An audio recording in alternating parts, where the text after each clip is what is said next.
Historically, the conservation was all around the thicket, the elephants, the dung beetles, the buffalo and the rhino.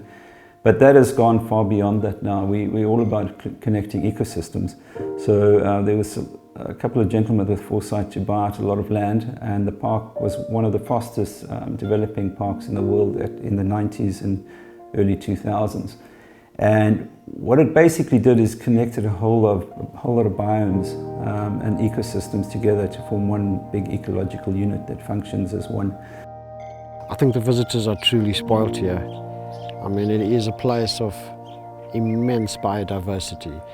One of our captions is a world of diversity in one park. We have several distinct vegetation types that give rise to its own unique flora, birds and animals that are only found in those specific habitats. We have 4 out of the 5 vegetation biomes represented at Addo. And like I said, distinct habitats from the valley thicket to coastal forest to fynbos on the mountains. And we are the only park offering the big 7. The extra 2 is the southern white whales and the great white shark. One of the main things is that you can self-drive through the park. You don't need to be escorted in any way. And again, I go back to how well behaved or habituated the animals are. So there's very little risk, and you've got the opportunity to see the big 5 as well. Then you can make use of open game viewers as well. They are available to the general public. That's nice because you get a guide who's been trained to interpret what goes on in Addo. So you get a good idea of what this park is all about. And then we have horse trails as well. They operate both in the Addo main camp area as well up in the Seaberg in the wilderness area.